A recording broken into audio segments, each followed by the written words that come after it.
Hey guys, I'm Malcontent, today with Xerxes from Xerxes Vault. And this is GameCruncher Podcast Episode 2. Yay! Yeah, we made it. Mm-hmm, And I think we already established the name as well, so Nah, no one killed us for it yet, so we'll see how it goes though. yeah, we'll stick with GameCrunchers. So, what we do have for today? Well, obviously the usual parts, what we played last week and what we are looking forward to next week. We will talk about, or we'll try to answer the question, do we need AAA publishers? Or is going indie actually better? We will look at the example of IO Interactive, the creators of Hitman series. So what's next? Plant vs. Zombie developer fired for objecting for pay to win in his sequel game. Yes, we're gonna talk about that as well. I mean, it's rumor, so we're gonna get more in-depth how true that is. Well, at least we'll try. Yep. And also we talked about the Nintendo Switch was named one of the time's best inventions of 2017. Yeah, so we will comment on that as well. And as a dessert, we have a Steam Awards this time. Yes, we voted, so we don't know Each other's nominations. Yes, so it's gonna be a surprise for us and maybe a surprise for you. If you haven't heard about Steam Awards, I think this is the second edition of it, actually. It is, yeah. They are a lot different than the typical Game Awards show. They Yes. have very unique categories, each year a little bit different, I think, even. Yes, they are different. And we will we will read the descriptions of them, because even the name of the category usually don't tell you much, to be honest. Yeah, it's some of them involves some memes and sort of internet culture. I actually had to read up on some of them. Nice. Just to make sure that I know what it's about. Fair enough. Maybe you'll explain something to me then. Okay, yeah. Possible. Maybe you'll change your votes at the last minute. Maybe I'll change my votes at the last minute. We'll see.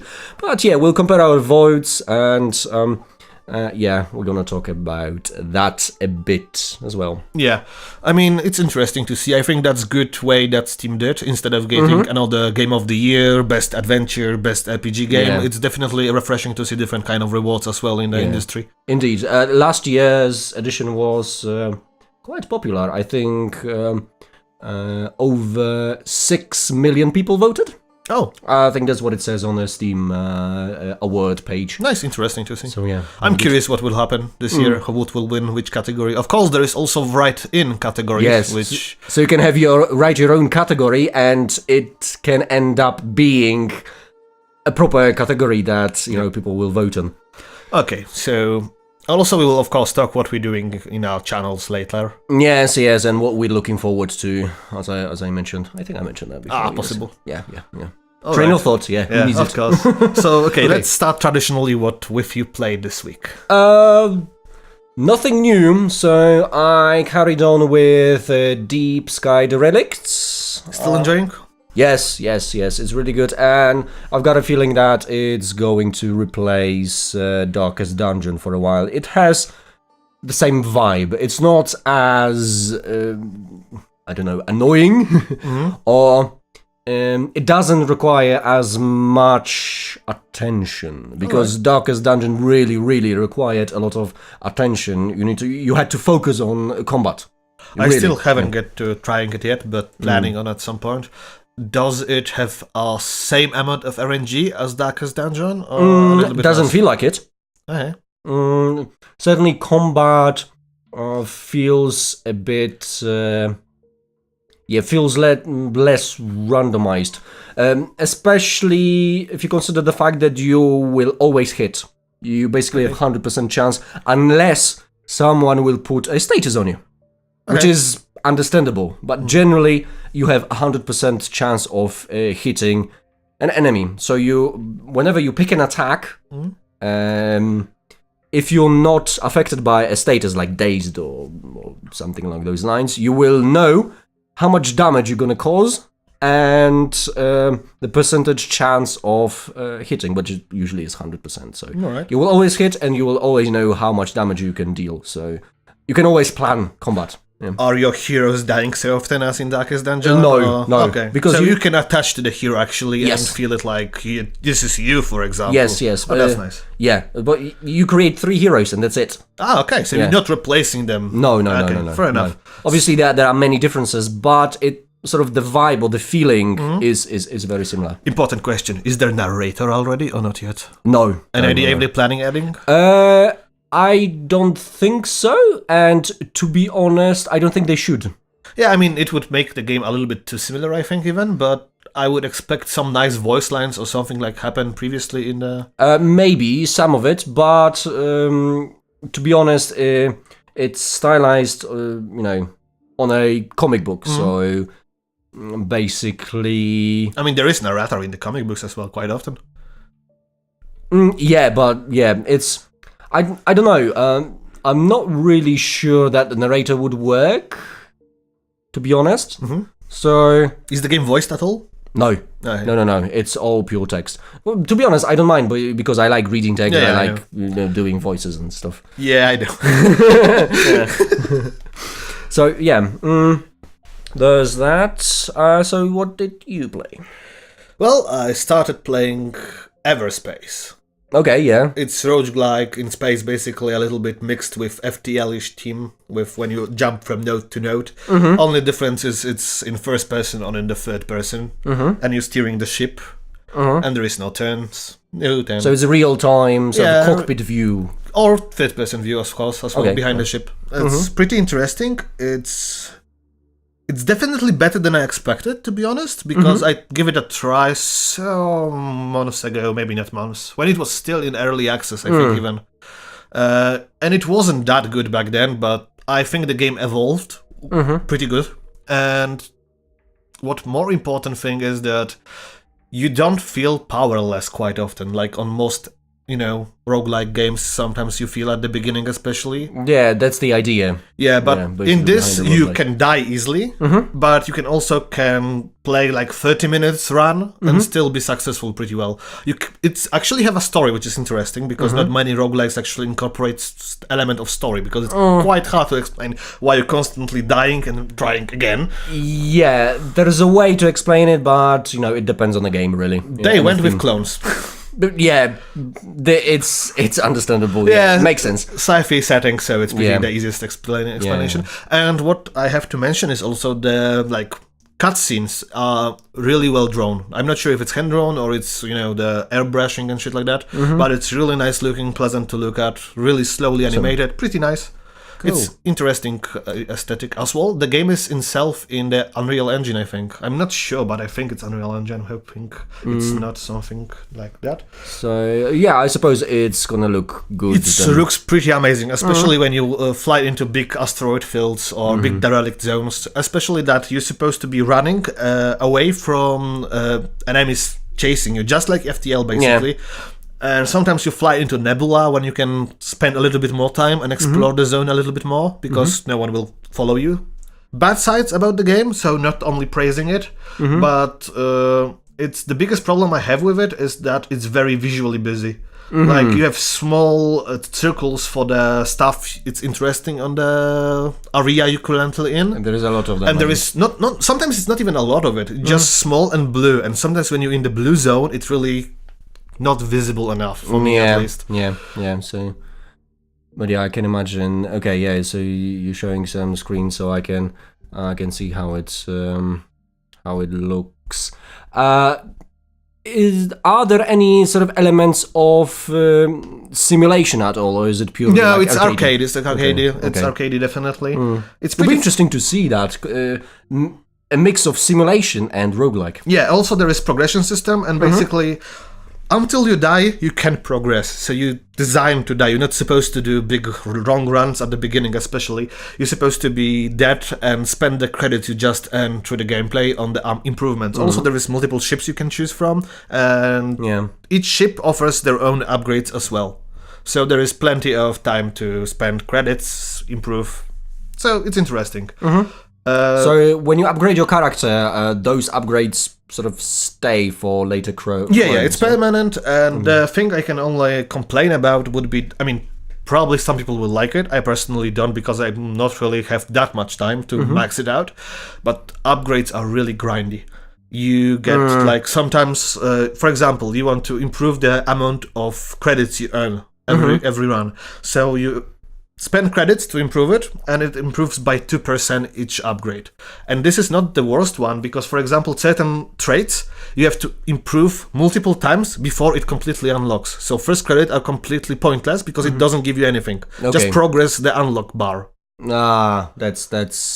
That's a silly idea. I mean, it's easier when you start getting more credits. In my first run, I earned 800 credits, which allowed me to upgrade getting credits 3 times. So I was at 6% more credits or something like that. But on the next run, which I did pretty well, not to brag, I think I earned like 12k credits. So I unlocked the other ship straight away because it cost 10k credits. And then spent the rest of the 2k on some upgrades. Okay, so it's not too bad in terms of money, so you don't have to... It's not equal, I would say. It can be RNG a little bit. It's not a JRPG level of grinding, is it? No, that doesn't feel like that yet, at least. That means I can play it. What else? Yeah, I think that's about it, I can tell you. For now, I only played 2 hours, so hoping for more soon. What did you play? More Tower 57. Did, I think, 2 episodes of that. Yeah. Got a bit further. The game got a lot more twitchy. I wouldn't call it bullet hell, but it certainly requires a lot of attention and a bit of focus. That's surprising what you're saying, because I actually read about the game. I haven't. I mean, I watched the gameplays as well, but I read a lot of feedback from people because it actually have, I think, mixed reviews on Steam at the moment. I haven't looked, to be honest. Okay, fair enough. But what people complain about is it too easy. Okay. Because you can basically... I'm quoting someone. I haven't played the game, so take it with a grain of salt. But someone said that you can, if you're lucky with money, you can fully upgrade your weapons almost straight up. And just breeze through the game. Yeah, I can see that happening, yeah. Okay. That's interesting. I looked forward, but I don't know. I mean, as long as I can balance the gameplay for myself to not be too hard or too ezy, I'm fine with it. But if it's just running past enemies, pressing button, mashing keys, and getting level cleared, that's kind of boring. No, not really. You still have to pay attention to your surroundings, because you get. I actually got to the point where, so if you have been playing Tower 57, you'll know where I'm at. But I just got to the sweatshop, and basically there were some parts of like a moving floor, and then fire traps and things like that. So. It still requires, attention. Obviously, it's not the attention that and pattern recognition that you require in bullet hell games. So, obviously, someone who usually plays bullet hell games and someone who just completed Cuphead will get into this game. Yeah, it's going to be easy. Oh, of course. Yeah. I'm not sort of a bullet hell enthusiast, so it's... about right for me. So yeah, I can enjoy the game, just get salty occasionally. But to be honest, memory plays sort of a big role, because I got to the point that's actually very beginning of the sort of a sweatshop level, where you get like a bunch of drones appearing. So you get basically the whole stage is turrets and drones, and you have to pay attention, sort of avoid projectiles, obviously. And there is a part when there is a swarm of drones coming from both sides. Yeah. So at first I was just completely obliterated. They just ran me over, squashed me into the floor. Yeah.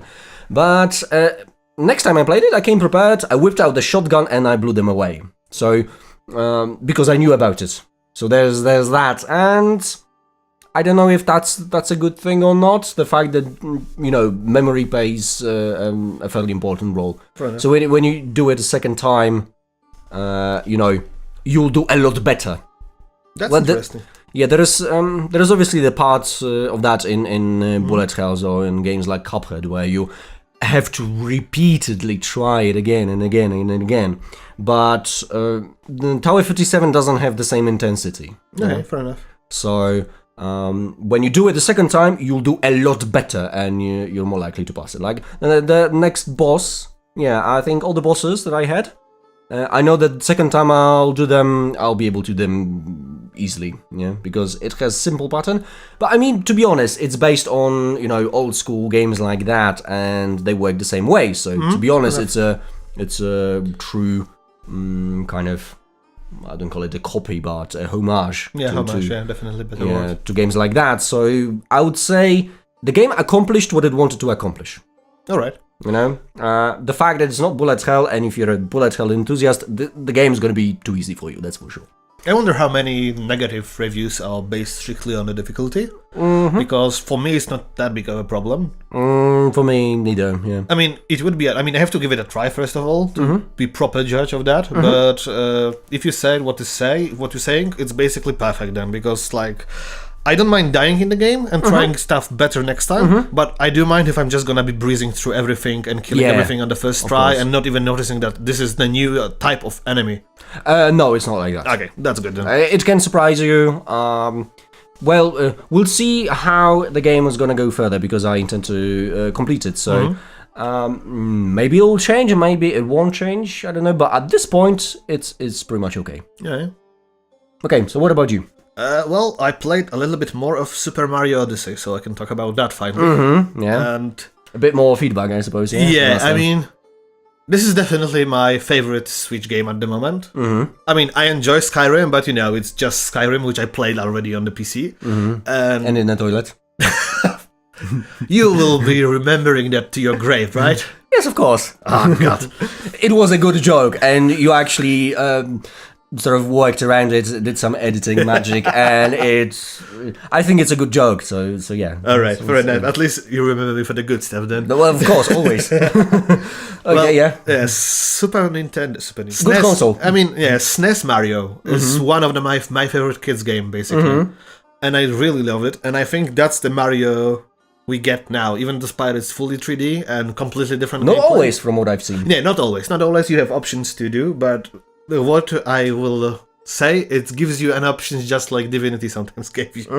You can do some stuff different ways. You can, if you're really good with somehow like platform elements in 3D world, extra triple jumps sometimes even, you can get to certain places without using extra mechanics, like for example the 2D version of the Mario when you walk into the wall and then get through just like in the old school SNES or NES version. I actually seen part of a gameplay where it was what was it, like a prohibition style city at the New Donkey City.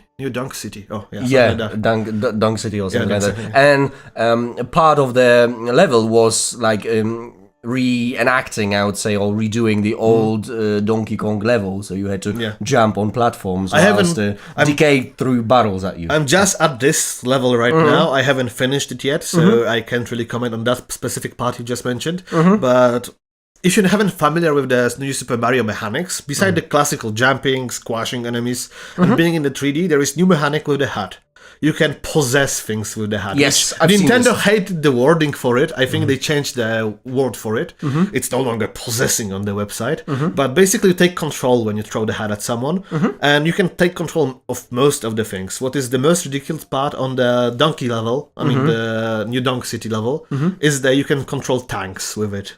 And shoot at other tanks. That's pretty awesome. Yeah, it's pretty awesome, and it gives so interesting opportunity of exploring levels. And what I like about the game, and what in my opinion is the biggest perk, like I'm not the person that usually is crazy fancy about collecting and getting 100% in the game. I like playing through game. I like doing some extra stuff that I feel is challenging, but I'm not completionist. I'm not doing everything. But in this game, there is many reasons to come back to level you even completed already, because first of all, you're supposed to be collecting moons to improve your ship, Odyssey. Yeah, I've seen that, yeah.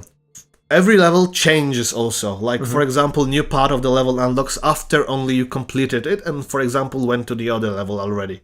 So it's worth coming back and exploring it again because it's completely different sometimes. Or you can, for example, control the big Tyrannosaurus Rex, which wasn't there at the beginning of the level. Okay, that sounds pretty cool. Yeah, it's really interesting, and I think they made a quite of a good job on reasoning to come back as well and explore a little bit more. Yeah. So it has a bit of Metroidvania elements. Where Yes, you can a little bit. Yeah, a little bit like that. And to find some bad thing about the game, the only thing I don't really like is that they push you to, disconnect Joy-Cons from the console to play in the handheld mode, or not play in the handheld mode, put it on the desk or connect to the TV, and they just hold the separate Joy-Cons in your hands. Because some move with cat, for example, spinning hat around you, which you can kill enemies charging at you around, or collecting some stuff with the hat, you can only do while gesturing with Joy-Cons. Okay, so it requires gestures, yeah. I mean, it's not requiring. I prefer playing in the handheld mode because that's my favorite way of playing the console in general. But still, I think that should be an optional, like they did with Switch version of Skyrim, when you have movement controls, which finally works amazingly, by the way. Good. Like, remember when the Skyrim or the Elder Scrolls series games, when you had to, throw the mouse on the sides to take a swing with the sword? Yes. It actually works with the motion controls in the Joy-Cons, and actually felt really nice, especially aiming with bows. Okay, so you need to make the gesture as if you were shooting not bows. necessarily making the gesture, you can be a little bit more lazy, but you aiming literally by moving your hand, and you can move and to release the arrow as well. So it's pretty interesting. But it's optional, and I wish that Mario had an option to turn that off as well. Okay, fair enough, yeah. Okay, what else did you play then? I played more Hand of Fate 2. Oh yeah, I've seen actually. Yes. The last video that I recorded, yeah. It's fun. It's a lot better than the original. There's a lot more games.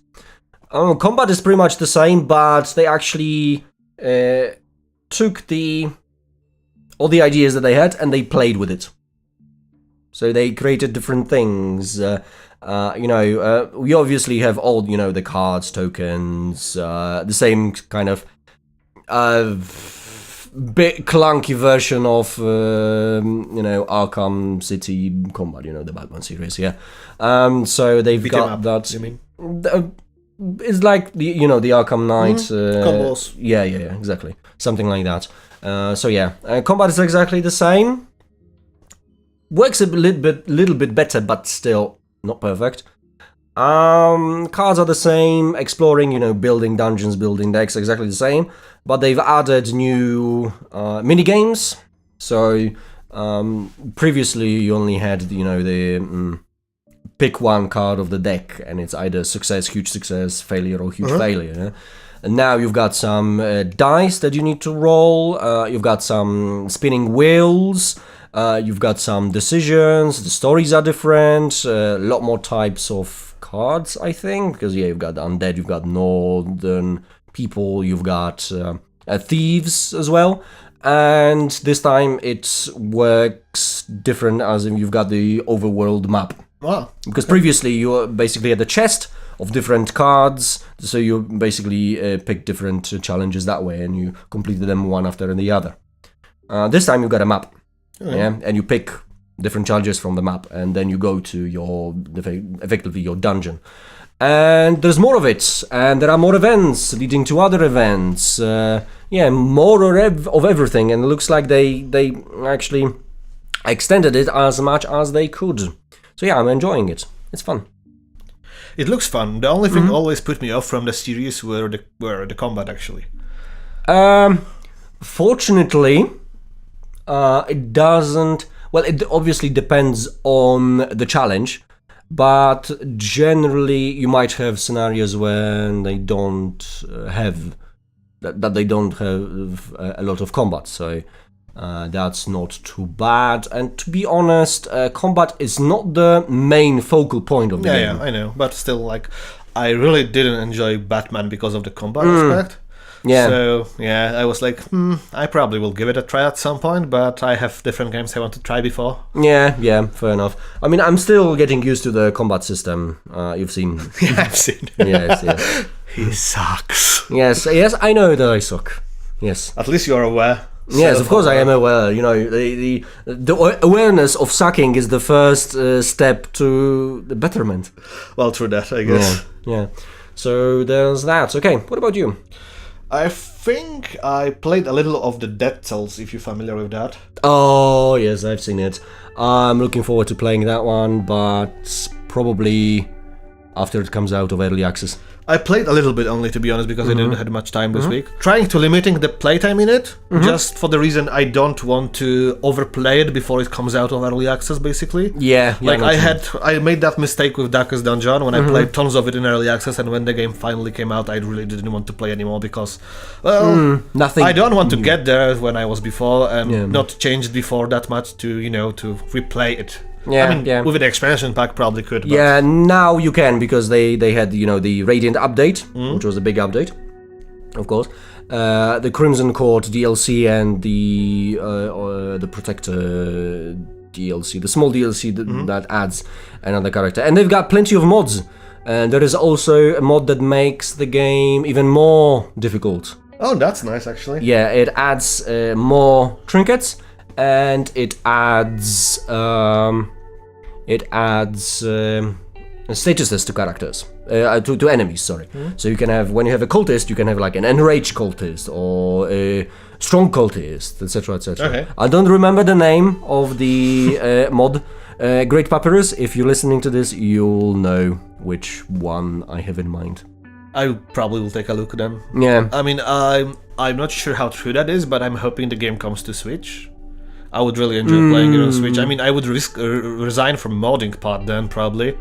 But still, I prefer this kind of game on my mobile console over the PC. No, fair enough. You can play it on a tablet if you want. Yeah, I know. But, it's not the same. Yeah, true. True. Yeah. Besides, I think I remember the touch controls work not really that well. Yeah. I tried it on a tablet. It was a bit finicky. Fair enough. But yeah, Dead Cells, yeah. Dead Cells, yeah. I didn't said much about the game. Yeah. It's actually, I understand, a lot of people said it's like 2D Dark Souls, yes. And I completely understand. It really can just squeeze your ass to the ground and even pray for you to give up. I haven't played it, but I watched Bear Taffy. Yeah. I think he even uploaded new series with the extra update that recently came up. Like I mentioned, I barely played this week, so I'm just mentioning it mostly because I started playing again, and I'm hoping to play a little bit more. Yeah, but I'm enjoying the gameplay. I think that if you try to play the game with keyboard and mouse, you're making a huge mistake. Yeah, I think you should be playing with controller. It looks like it's designed for the controller. Yeah, I mean, Souls games are designed for controller. Yeah, but apparently in 2D you could expect it's a little bit easier if Still. But yeah, it's I think it's even pop up on the message on the main menu of the game that recommended to play with the controller. So I guess they wonder about it. Yeah, basically the game is 2D platformer with pixel art a little bit, with really interesting weapons and upgrades. They've changed that. They changed the whole system. Apparently everything works better now. Can't wait to try it even more then, because I barely played. I think the progression system looks really cool. Yeah, I'm hoping. I wonder when the game is supposed to come out of the early access. I think it's spring 2018. Long If I'm time. correct. I know I saw it somewhere, but I don't remember the exact release date. Right. Well, I think it's spring, but don't quote me on that. fair enough. I can't really talk much more about it. So, what did you play then? What else? I played a bit more Oxygen Not Included, but I didn't get to the new stuff. Yet? Sad. So more Hayaki Castle is getting more interesting. It looks like it's gonna get more challenging. So now I progress to another level, and there are like fireball chucking lanterns. You really need to pay attention because they can kill you like in 2 hits. And you're dead. That sucks then. Yeah, so you basically need to maneuver quite quickly and then kind of move around. And there are sort of more traps that you need to kind of pay attention to, a bit of movement-based things. So it's getting more challenging. So that's cool. What else? More Grim Dawn. So I progressed a bit more with the main storyline. Anything else? Oh yeah, I've tried Worshippers again. Oh. Because they dropped a few updates, and I actually played a tutorial now, so I know more or less how to play. Yes, Okay. exactly. That was the game that didn't have tutorials Yes, before, and people were complaining in the comments on your videos. Yes. It has a tutorial in the menu. Okay. So you can go to the main menu, pick a tutorial, and then then it takes you to a separate map. I will definitely take a look at it at some point because I love the look. Yeah, I have to say it's fun, but still requires a bit more balancing because it can screw you over. Okay. Sometimes, you do what the game tells you to do and you get screwed for it. Because sometimes you get like a really sort of strong army. So I actually did one sort of quick play previously. I have not recorded it, I just wanted to play, in my own time. And basically I explored a map, and then I found a new, let's say, region. I removed some fog of war, and I found an army consisting of 3 boars and a druid, and they mopped the floor with me and destroyed my city. Imagine that in real life. Yes, 3 boars and druids coming. Hide the kids, hide the wives. Hide your city. Yes. And basically, as soon as you sort of reveal enemies, they have tendency to go after your town. So if you're gonna do it too early, well, sorry, you're screwed. No, that's unlucky then. Yeah, so, I'm hoping that they're gonna fix stuff like that. Yeah, I'd imagine. It's still early access, and it's just been released to early access. It still requires some balancing, I would say, but it's on a good path, I think. Did they said when they're planning on full release or not yet? Not as far as I know. Okay. I'm interested in that game for sure, but I think I'm saving it after it's released. Yeah, it's probably a good idea. I'm gonna visit it from time to time, so yeah. That's pretty much it. I think things that are worth mentioning. Yeah, Deep Sky the Relicts, Tower 57. I got something then. We played it together actually. Oh yes, yeah. Overcooked. Yes, we have an hour together so far. Yeah, I played a little bit of it on Switch before, but only in single player. So completely different experience. What did you think about it then? It was fun. Yeah, comparing the multiplayer with single player experience, co-op is definitely the way to go. I really didn't enjoy playing on my own. Yeah, it's one of those games. There are games like that that you can only enjoy, playing local co-op, for example. Like, obviously, Gears of War. That's a perfect example. So I played 1 and 2. It was okay. Second was a lot better, I think, story-wise. But then I played with my friends, split screen, and I had a blast. Yeah, the co-op games usually, even if the game itself is mediocre, sometimes just the company of other person with cracking jokes, insulting each other and stuff like that helps. Yeah. So yeah, I think that's a part of the charm for sure. I think that what threw me off, because I haven't reached that level on single player yet, was the difference in levels and extra stuff happening, like stuff moving, screwing you over. It's really nice. But we aced it. Yeah, we aced it. We averaged it, if anything. Shh. We did well. Except when we didn't. Yes. Which is most of the time. Yeah. Game is fun. I recommend it if you have friend to play with it. Yeah. Actually, really curious about 4-player multiplayer. Yeah, two teams against each other. Yeah, and the competitive. I think you can play campaign as well in 4. Wow. It would be also interesting. Oh, yeah, because we saw the options of 4 players. Controls, And I think, imagine playing, because you can, if you guys not know, this game offers you, if you don't have controller, you can play on keyboard, and you can split keyboard against 2 other players. So 2 players can play on the same keyboard. But what else and more interesting is it offers you to split controller between. Yes, so 2 people play on 1 controller. And I can imagine doing that. Imagine that doing with friends. 1 controller for each team, and just trying to win. It would be interesting to play. Yes, but that's totally Twitch territory for me. Yeah, probably. Yeah, just get. Well, it will be difficult to get 4 people. I mean, we have few friends who maybe even listening this that might be interested in doing so at some point. Maybe especially it's local, so only thing we need is just the second controller. Yeah, true. it's within the realm of possibility, I'd say. Ah, yes. Yeah. Okay. Yeah, that was definitely fun. I had a blast. Yeah, same here. Yeah. Okay. Let's move to news, eh? Yeah, let's move to news. What should we start off with? Let's start with rumors, maybe. Okay. Yeah, go on. Then Plants vs. Zombie Dev got fired for objecting to pay to win. At least that's what the rumor's saying. It started with Edmund Macmillan. If you're not familiar with the guy, he's the developer of Binding of Isaac, more or less. A few other games, of course, as well. Also Meat Boy. And one of the guys in the movie about the indie games. I don't remember the title right now. I think it was called Indie Game. Indie Game? Yeah, maybe? I think so. Okay. Yeah. Fair enough. Anyway, he said that one of his friends, which was the developer in question. Yeah. And who's bad with names now? Damn, it'll be tricky to... I remember his surname. I can find it pretty easily, don't worry. Yeah. Anyway, he apparently got fired for not wanting to put microtransaction in the new version of the Plant vs. Zombies 2.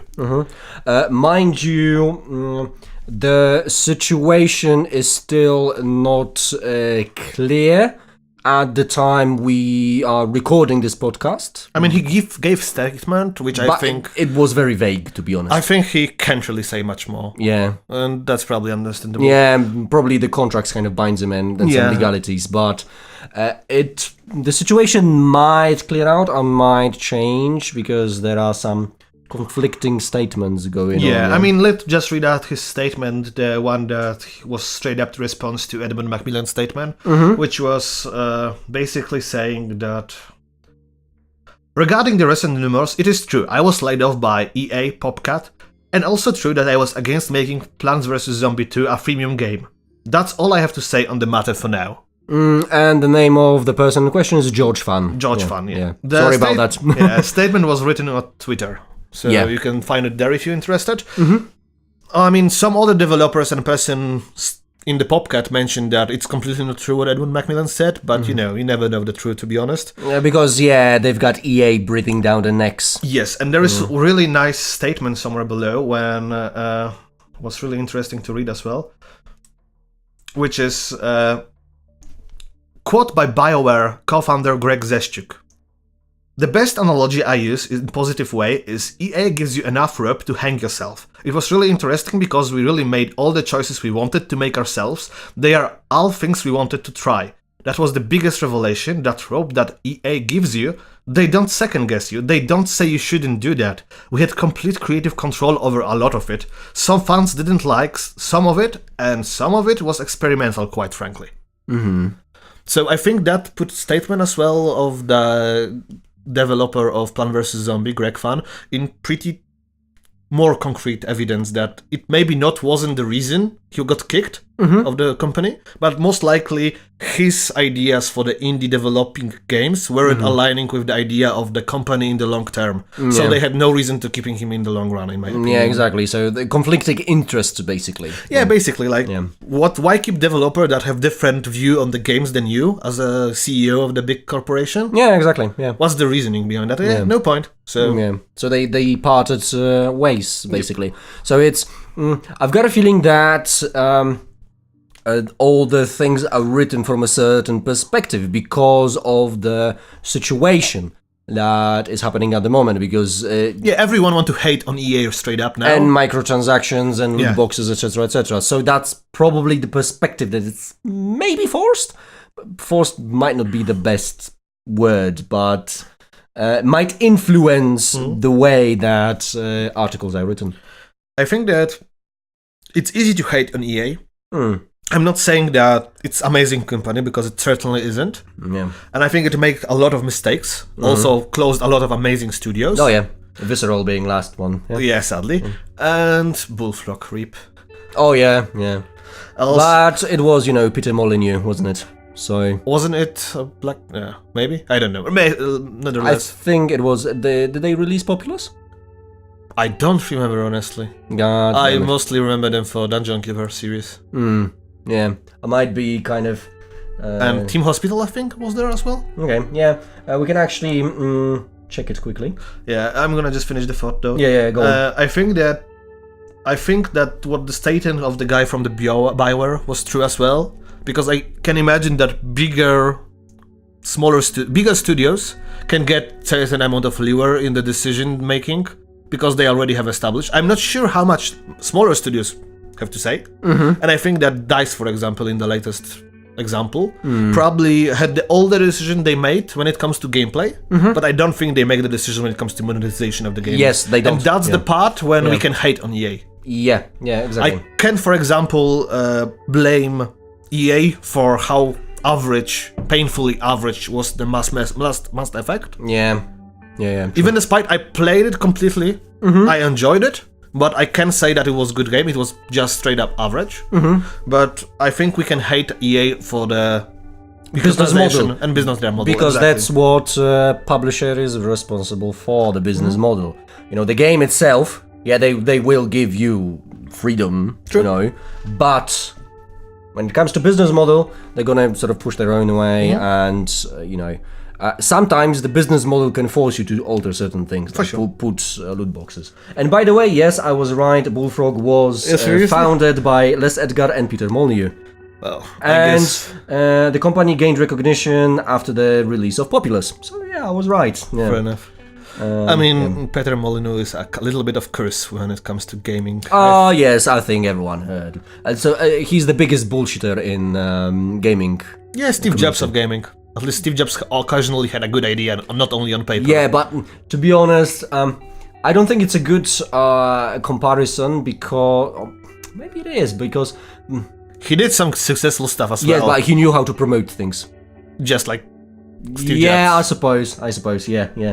Let's leave it at that, and I don't know if you agree or not. Probably not. Probably not, but hey, let's leave it at that and leave you guys hanging and hating.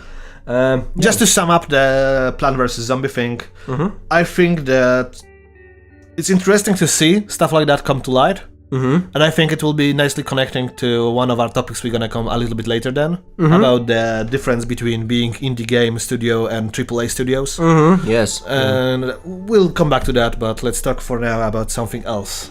Which is your topic, IO Interactive. Oh yeah, so basically what I just said. Yeah. So basically, early on this year, Square Enix put out IO Interactive for sale because of various reasons, and let's leave it at that.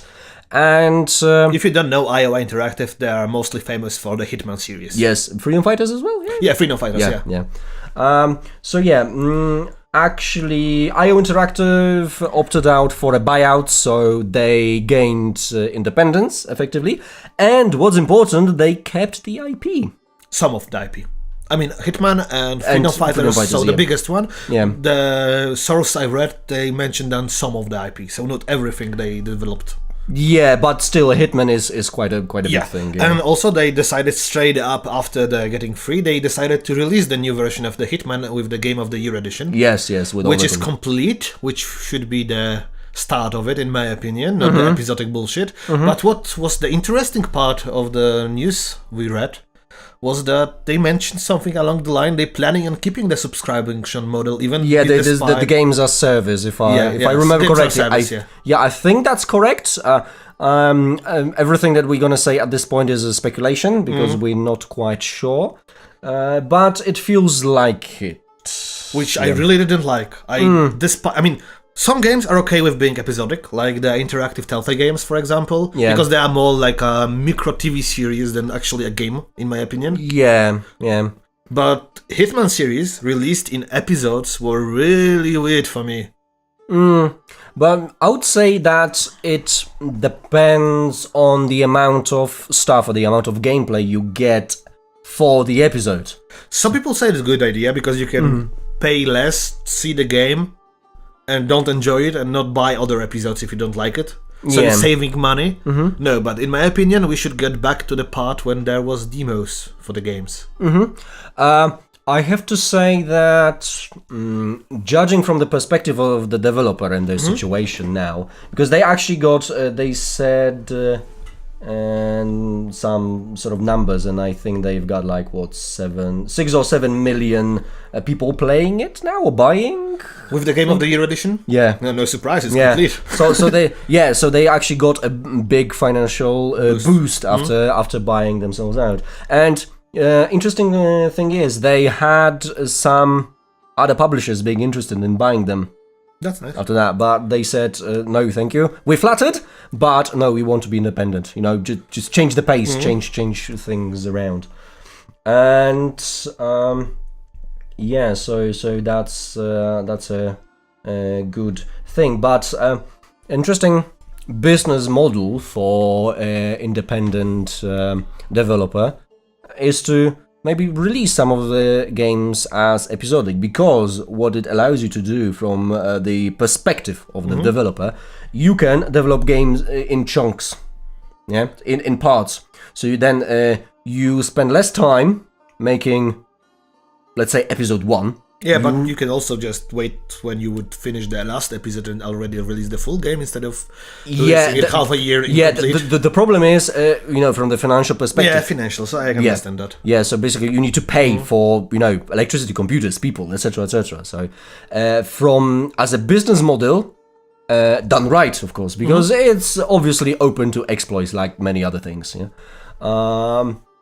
Loot boxes would work if they weren't sort of an exploit as well, I'd imagine. But they are open to exploits, and they're getting exploited by companies. But yeah, back to the topic. Basically, releasing an episodic games allows you to gain, most financial stability. Yes, exactly. Sure. That's what I'm talking about. And I've got a feeling that it's quite important for them at this point. So because they didn't say any specific numbers, but I would imagine they would have to pay quite if they're a lot. planning on releasing something as big as the Hitman, when they did with Square Enix backing basically before, I can imagine that being a problem. Yeah. But I don't think that they have to release something as big. You just should, measure your strength for a... Maybe they just What you can didn't do. want to lose momentum. Maybe. that. I'm hoping for the best. Yeah. Hitman yeah, is pretty important for me. It was one of the most important series when I grew up. I loved the series. So it will be good to see them kind of progressing. Yeah, and I actually might buy the game now. Yeah. Because it's actually interesting to get a fully Game of the Year edition. Yeah. Extra stuff even I've heard. Yeah, but yes, to sum it up, I would say business-wise, I think they made a good decision with going games as service. If it's done well, it can actually really work. I'm just afraid of every developer deciding that, well, we're not releasing any standalone games anymore. You have to pay us monthly subscription to play any of the titles we're releasing now. I've got a feeling that it's not gonna be as bad, but we never know. If you asked me a question about loot boxes 2 years ago, I would say, we never know. So I wouldn't be sure. But yeah, it can change. As I said, everything is open to exploitation. One thing that is interesting, and I wonder how lucky they managed to do, because to buy out themselves, they needed probably a lot of money. Yes, with their IP. With their IP, they needed a lot of money. And I don't think a lot of studios can afford something like that. Yes, of course, yeah. I would prefer to Visceral do the same, for example. Yeah, but we don't know what the state was. And I think I think that IO Interactive will be one of the few lucky ones. If anything like that happens again even. Yeah, but yeah, to be honest, I think it was all about sort of a negotiation. And I think people from IO Interactive managed to negotiate sort of good terms, so they were able to keep IPs. Whilst I think what happened with Visceral, the kind of EA decided to pull people out of the team, move them into different projects, basically split everyone, and then shut it down. Fair enough. So it was a slightly different situation, I think, and a different approach, publisher to developer. Fair enough. Yeah. But yeah, I have to say it's a good thing to see, and I personally wish them well, and I hope they gonna progress. And the question, yes, that we've asked: do we actually really need AAA publishers now? Some studios would say they do. Yes, yes. Especially, for example, the developers of We Happy Few. Yeah, it happened quite a while ago. They signed a contract with Gearbox, and then surprise, basically the game switched into a AAA sort of $60/euro price tag overnight. They got collector edition, which surprise, doesn't contain the game. No, yes. of course. So the usual kind of AAA bullshit. And I mean, backing at your question, if we need the AAA developers, I think that it's good to have different kinds of games, because some people will say that they prefer like cinematic experience of the games, and like I said, I sometimes enjoy just playing Assassin's Creed.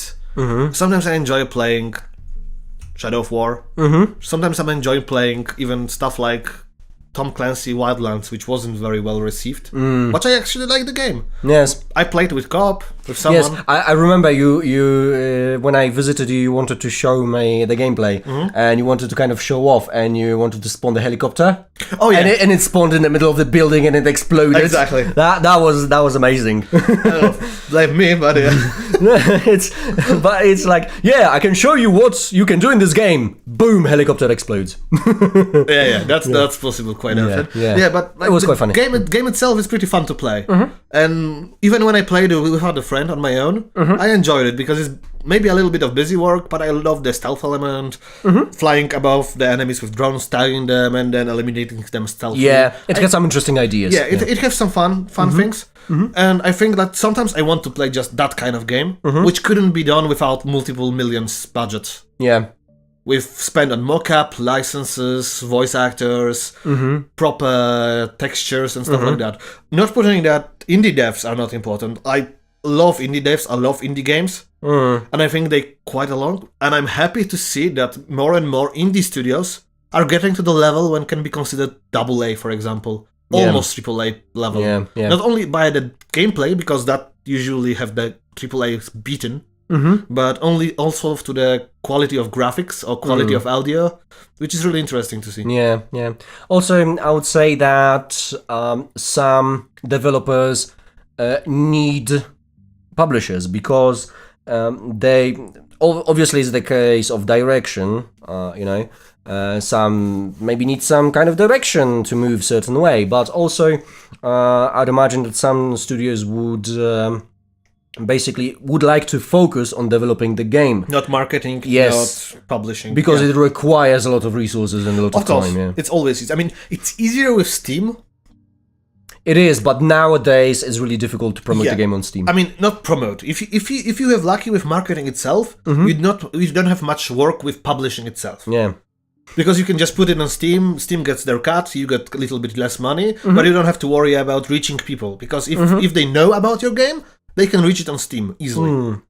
Yeah. So that is, but the key is with the amount of utter shit in Steam released every week, it can get lost if you're hoping on just being found. Yeah. So the key is having good marketing. And if you don't have that, good luck. Yeah. And so sometimes you need to spend a lot of resources on game, especially if the game is expensive. Oh yeah, it has. Or you think that, for example, proper doing mocap in the game will add some value to the game as well. So that's extra money. Yeah, and studios, bigger studios. Yeah. So I would say that my conclusion is that some studios, if we want to see bigger games, like Assassin's Creed, like Battlefront maybe, and let's say AAA titles, it actually requires publishers, because basically everyone does their job, the developer focuses it's on making multi-million-dollar business. Yes, right exactly, now. And it's sometimes it's difficult for the developer to actually focus on publishing as well. So I would say, if you're making a bigger game, you might require a publisher. Not everyone can sort of afford the luxury like Blizzard or CD Projekt Red, for example. So there's that. Now I think. I mean, Blizzard is Activision right now, so. Yes. So yeah. Yes, yeah. I completely forgot. Yeah. Yeah, I mean, they probably have way more leeway than any other studios. Yeah, that's true. They're pretty established, I would say. Yeah. You know what I miss from the old day of gaming? I miss the expansion packs. Like proper expansion packs, not bullshit DLC that contains one mission and 2 extra skins, but like proper 20 to 40 hours expansion pack. Yeah. I mean, we got that with Witcher. With Witcher, yeah. Of course, but do you remember any other game that did that? There probably are some, but it's kind of, just it's hard to just remind myself to find something like that. Yeah, true. Alright, let's move to the last topic for the news, at least. Yes. From the interesting part, the Time magazine decided that the Switch is one of the 25 best inventions of 2017. Which is a bit flattering, I would say, but also a little bit weird and quirky, I would say. Really? Would you be surprised if I told you that it doesn't surprise me? Really? Yeah. Because, well, we can say a lot of things about Nintendo, but what's important, they kind of have their own path in the console market. Yeah, true. Because we've got, obviously, Sony and Microsoft kind of having the, the war of the giants, yeah? Or like lesser giant and a bigger giant. Yeah, whichever, they are constantly... dominating definitely the market on the console. Yeah, they go for pure power, they constantly bumping heads, fighting over exclusives, etc., etc. But Nintendo goes their own way. Yeah, for sure. Yeah. I mean, on the other hand, some people would say that the handheld console is nothing new. True, but it's not only handheld console. Yeah. It's also handheld console that you can play fully on your full TV. Yes. So exactly. It's just mix of the two worlds, and it's pretty nice. But like, I wouldn't say that it's weird that it landed there because it's console. I think it's weird that it landed there because of the company it is with. For example, other stuff on that on that list is craft that can explore Mars, sustainable crops, fidget spinners, $80 self-heating coffee mug. Well, I suppose these are the things that kind of have impact on society, I would say. I guess. Yeah. I mean, fidget spinners for sure. Yeah, true. But yeah, I would say every time, with certain exceptions, of course, yeah. Every time Nintendo released a console, it was something totally different. Like, for example, when they released Wii for the first time with motion controllers. Yeah, that was something new in the game. Yeah, exactly.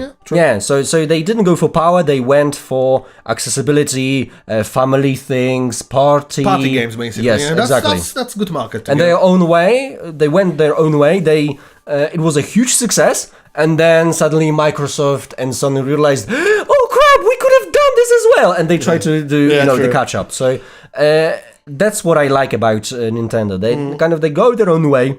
They create their own consoles. They don't join, the power struggle. Yeah, for sure. Yeah. Like, I mean, I'm enjoying the games on it, and I think I'm in the minority according to stats, I think. When people were asked how they play the Switch, I think majority was the classic by the TV, which I can't really imagine, because, like, I'm not the person playing on console, like I sometimes mentions. I'm a person that usually plays by the PC. I prefer playing on the PC if I can. But, like, I wouldn't get Xbox, I wouldn't get PS4, for example, most likely, unless for some exclusive titles. Yeah. But Nintendo filled my extra space I had for extra games. Yeah. And it's perfect in that. I love handheld mode. So do I, actually. Yeah, I love...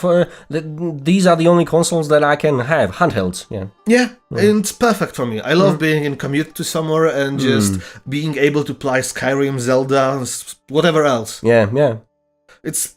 I think maybe that list is a little bit weird. I still one of the most important purchases from this year for me. Yeah, and I'm not surprised. As I said, Nintendo goes their way, and they kind of try to go through innovation. Not necessarily power and And I think it's good. Of course. Some consoles do better than others. Like Wii U wasn't that good, I think. Yeah, that was the exception. Yeah, that I mentioned earlier. Yeah. But still, I'm looking forward for the both. I even mentioning the game developers in the previous podcast when you mentioned that they basically released 2 games that can be Game of the Year, which is Nintendo, which is Mario and Zelda. Yeah. Not only that, but also a console. Hats off, man. Yeah, really good job. That's you have to give it to Nintendo, whether you like them or not. Yeah, I know. They can do some pretty amazing stuff. Speaking of it, if you wonder why you didn't probably see the gameplay when I mentioned I played Super Mario Odyssey, it's because of how Nintendo reacts on the content published on the YouTube without their permission. They just defend it fiercely.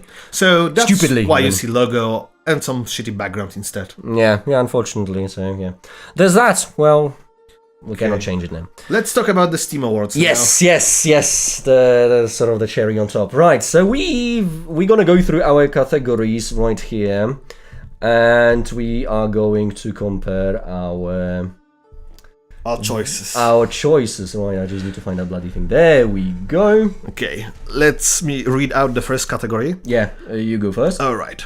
The World is Grim Enough, Let's Just All Get Along award. Game delight and entertain us, giving us much needed breaks from the sorrows and low points of our lives. And let's be honest, for a lot of people it's been rough 2017. That is why the Steam Awards has chosen to celebrate a game that doesn't involve combat or conflict. What is your nomination? My nomination is Planet Coaster. Well, that's pretty good. I mean, people can die horribly there, but still. It's not the focal point of the game. It's completely true. Yeah. I enjoyed time I spent with Planet Coaster. It's really nice way. I still miss the old theme park. Or Roller Coaster Tycoon. No, not even that. I remember playing, I think it was Balbalfrog as well. Yeah, I think it was theme park. It was just theme park from the same series of the Team Hospital one. Yes. It was really interesting. My nomination is Oxygen Not Included. Okay. People can die there too. Yes, and there is combat in there as well. Oh, I haven't encountered it when I played it only. So. Yes, there is combat because you've got hatchers, you've got animals, different critters, and you can attack them, and you can fight them, and you can eat their meat. But it's also not a focal point. Yeah, fair enough. So, I would say, fair enough. That's fine. Okay. I was afraid I would have to dominate someone else. Okay, you read the second category. Okay, second category is... Oh. The Choices Matter Award. Or maybe you read the categories. Right, I will read the categories then. The Choice Matter Award. Games are about agency, and this award is for a game that has it in spades. Maybe it's because we are 31 ways you can breach into villain's lair. Perhaps there are dozens of potential partners for you to build a romantic future with. Or maybe you find yourself constantly saying, where should I plant those turnips? In all three scenarios, there is a common bond. The choice was always yours. Yeah, I think we've got the same. Yeah, I think if you watched the last week podcast, you know already what the choice is. Yes. It's for both of us, Divinity Original Sin 2. Yes, exactly. Right. Okay, next category. The Haunt My Dreams Award. This award is slightly misnomer because this game doesn't just haunt your dreams, it consumes your thoughts every waking moment of the day. The game doesn't demand your time, you give it willingly. So what is your choice then? My choice is I had to nominate the one game, but basically it's a whole series. It's Stalker series. Oh, fair enough. So I nominated Stalker Call of Pripyat, but yeah, I sunk probably throughout all the playthroughs. Well, I did a modded playthrough on the channel, but I think I sunk probably 250 hours in all the parts, and I don't mind playing it again and again and again. So there's that. I would say, yeah, I would always return to this game and enjoy it exactly the same way. Worth to mention as well that I tried to choose the games from this year if I could for the certain categories. You did the same, or just whatever you fit the best? Most of the time, but there were certain categories that actually require some older games, I think. Yeah, I think this is one of them. Yeah, I have some older games as well, but I definitely tried to put the games I played at least this year, if it wasn't released this year at least. Yes, I tried as well, but I kind of wasn't, you know. Personally, the Stalker never clicked with me. I don't know what it is. I love the post-apocalyptic settings, but somehow just didn't click. I don't know. Maybe it's the clunky inventory and animation. I don't know. It just didn't click. It's one of those things you either love it or hate it. But yeah, what is your nomination? What Remains of Edith Finch? Okay. For this one. Yeah. It's not maybe... that I spent a lot of time with this game because it's a pretty short one, but it's stayed with me for a long time. Like I played it, I think 6 months ago, maybe. I don't know, whenever it was released, basically straight up after the premiere, and it's still in my mind. Certain scenes are still fucking very clear in my mind, very haunting, maybe even. It's not scary game, just to be clear, very emotional. Yes, but are you willing to play it again? Yeah. I'm hoping at some point. I'm just waiting for a little bit more time to get extra playthrough. I'm not sure how much changes you can get in this game. I think it's a little bit linear, so that would be on the downside. But I suppose it's like returning to a good book. Yeah, it's like it stick with you certain parts of the story or the whole story in general, and you just like, oh, let's see if I remember it correctly. Let's just refresh it. Yeah, exactly. Okay, next category. The Mum Spaghetti Award. They are games that make you excited. They are games that makes you happy. They are games so intense that they elicit a physical reaction. We're talking weak knees. We're talking sweaty palms. We're talking fear-included accidents. We're talking your friends remind you to breathe. We're talking about Mum Spaghetti. Yeah, that's the reference to the meme about Eminem's song. Yeah, not only Eminem, there was pretty famous YouTube video when the guy was just doing some random shit and just shouting. but it originated from I think from Eminem's song. Interesting. But yeah, okay. So what's yours? My nomination is Darkwood. Interesting. Because it is a horror game, and you've got those, especially when you fight, you've got those moments really, really intense. The game always got my heart pumping, and I was really sweating whenever I was in combat, especially when I encountered new enemy, and the atmosphere was great. There are other games, like obviously you've got Resident Evil, 7, etc. But what's more important, Darkwood is a 2D game. Oh, I know. It isn't even developed. Top-down view. Yeah. I think I read about it. I haven't played it yet. Yeah, but it's pretty usually pretty unique visuals. Yes, and to be honest, if a 2D game can kind of create those emotions, that means it's pretty good and it's really well crafted. So yeah, that's definitely hands down my.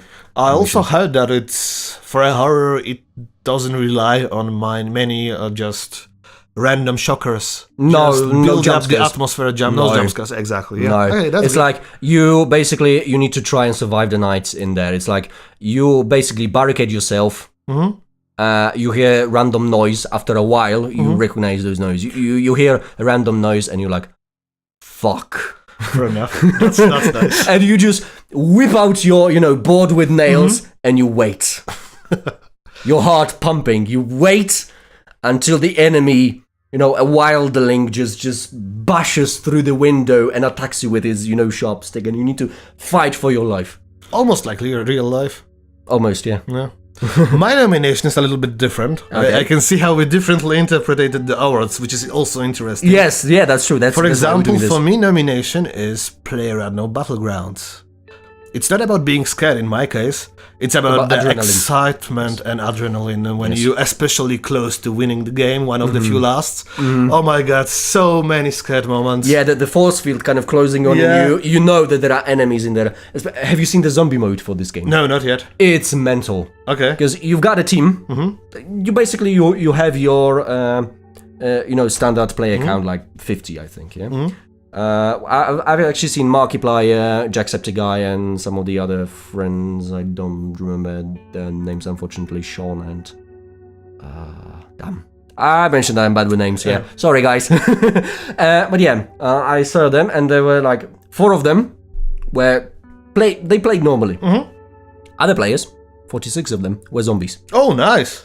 And they were kind of in sort of green kind of thing. So. When they went prone, you wouldn't see them at all. The normal player, human players. Yes. Right. Other 46 players were zombies, and their job was to find them and kill the survivors. And basically that, when they went prone, you don't see them. And sometimes when you go into like later on in the game, in the smaller zone, and suddenly you see 30 zombies rushing you, you're bound to shit your pants. That's curious. I haven't heard that there are even custom modes for it. Yeah, there's a mode. I've seen that. And you can play it with fog and rain. that gets super mental because Nice. your visibility visibility is limited. drops. Yeah, that's nice. That's nice. That's when it really gets your. I mean, just for my reasoning to choosing Battlegrounds also is mainly that I remember when I first win, I literally shouted, and that doesn't happen in many games for me. Yes, but yeah, I can see why you chose this. Yeah, and also co-op, amazing. If you have friends to play with, this game is really fun. Yeah, maybe we should try it at some point. Sure, I'm glad. Yeah. All right, next category then. Yes, I The like No that one. Apologies Award. Yeah. The award is for the game that you love unconditionally. Does it have some faults? Maybe. Do other people do not understand your love for it? Sure. But make no mistake, there is no guilt here, only pleasure. Yeah, so basically it's a guilty pleasure. Yeah, what's Mine yours? is Space Hulk Deathwing. Oh yeah, definitely a guilty one. Yes. I mean, the game is clunky as hell. It has many issues. It has stupid AI. Basically, I named my two companions Ropey and Dopey because they were just plain stupid. But to be honest, give me that's basically a Warhammer 40k kind of. It's a reimagining a classic board game as a first-person shooter. Yeah. But yeah, basically, give me a Terminator armor, give me a plasma cannon, and I'm gonna purge Xenos all day. And I'm not gonna apologize for it. I'm just gonna watch Gene Stealers explode and wash me with their blood. And I'm gonna cackle. I'm not gonna laugh, I'm gonna cackle maniacally. Yeah, I've heard it's clunk. I haven't even given it a try because I looked at the reviews and said, nope, not worth my time. Yeah, it has mediocre reviews. They are bound to release kind of enhanced edition soon, and it's bound to fix certain things and do some interesting online stuff. Maybe you could try it online at some point and see. Maybe. Because I've heard that online is better. I only played it as a single player. Okay. Yeah. Interesting. But still, I enjoyed it. All right. Okay, yeah? What's your nomination? For me, it's Assassin's Creed Origins. Okay. I still know it have problems. It have loot boxes. Yeah. It's AAA with shit loot boxes in it. I feel it's definitely a guilty pleasure, but for this year, this is one of my biggest guilty pleasures, I would say. Yeah, fair enough, yeah. Shadow of War would be close enough, but I gave up on the game. Yeah, so, yeah. Okay, next category. The Cry Havoc and Let Sleep the Dogs of War award. The Bard said it best. The game doesn't necessarily offer biggest explosions, it offers something better, potential. Potential to be rampaging force of nature? Or not? Who knows? You're an agent of chaos and no one is going to tell you what to do. So, what did you choose? Enter the Gungeon. Yeah, fair enough. This is the category for it, certainly. Yes. I suck at it. So do I. I don't care. Yeah, I mean, I like the game. I love the theme as well. The ideas of different weapons, which are sometimes ridiculous. Yes, yeah. That's the fun bit. Yeah. Enemies are also well designed. Yes, it's great. The music is great. The theme is great. The roguelike elements are great. I can't really see any visible flaws in this game, except for the fact if you don't like bullet hell games, you won't like this game. Although, I have to say, I did enjoy it. I don't like bullet hell games, but I enjoyed this one. Maybe because of the roguelike elements and just the sheer amount of carnage that you can unleash. And you can kick tables and you can kick them into enemies, just destroy some surroundings. It was really exciting. I had fun playing it. That's good. Yeah. Interesting. I had actually Exequo place for this. I had to nominate one, of course. Yeah. But still, Exequo goes for Dead Cells, which I mentioned a little bit. Yeah. It's really looking forward to what they do, but it's in early access. Yeah. So the game award actually goes for the Domina. Yes. Yeah. It's, if you haven't heard about that game, it's basically a simulation of owning gladiator pit fighters. Yes, exactly. With amazing music. Not many times I come back to the soundtracks, but this guy made amazing music. And worth mentioning is that one guy developed game and the same guy made the whole music. Yeah. And basically it's very brutal for a pixel art. It is, yeah. And Flying limbs. Sometimes you can get screwed by RNG, of course. But there is potential there, literally. If you haven't tried it, I think it's pretty cheap and worth taking a look at it. Yeah. Okay, next one. The Suspension of Disbelief award. Let's be honest, games can have some pretty ridiculous elements in them. For the stories that drive the action, to the items required to conquer obstacles, to even the protagonists themselves. The award is for the game that has a key component, which when described out of context seems totally insane, but while playing the game doesn't even make you bat an eye, because in the moment it makes total sense. And my nomination is Wolfenstein: The New Order. Oh, really? Yes. I don't know. And do you know what the key component is? I don't know. The whole plot. I mean... The whole story of the game. The alternative history with the Nazis winning war? And having a base on the moon, having robotic dogs, having... I could believe in that. Yes. At the moment of playing the game, but when you step... no, still. Yeah, really. Yeah, of course not. But yeah, the thing is, Nazis are kind of like a favorite enemy. Always. And they were portrayed in many different ways. And to be honest, basically... we will always get used to the most ridiculous ideas that are out there. Because it's basically Nazis, ridiculous ideas mixed together, always seem to work. Like, for example, Iron Sky, the movie. Yeah. Nazis on the moon. Second part will probably come out eventually at some point. Nazis inside the hollow earth with dinosaurs. Yeah, it's like ridiculous when you think about it. But if you mixed something stupid or idiotic or ridiculous with Nazis, it always seems to work in minds of people. Yeah, it's clicking. I mean, it's also, even if not for serious, like, you know, mood, it also will just create fun atmosphere to play. Yeah, exactly. And I thought that was an important factor in this category, yeah. So a whole sort of portrayal of you know, Nazis as enemies and adding ridiculous things, you know, and Wolfenstein generally having a ridiculous kind of... Yeah, it does. I mean, I love the marketing they did for the game itself. I haven't played it yet, but they made like actor movies stylized in the 60s. Yes. It's really nice. I love that. Yeah. Put a lot of work and thought in it, so that's definitely commendable. Yeah. Okay, so... my choice is Cuphead. Yeah. Like, if you don't know the game and you start hearing, yeah, you're running as a guy with a cup instead of his head and shooting at bosses. Wait, what? Yeah, it's kind of ridiculous for me, and still, I love the aesthetics.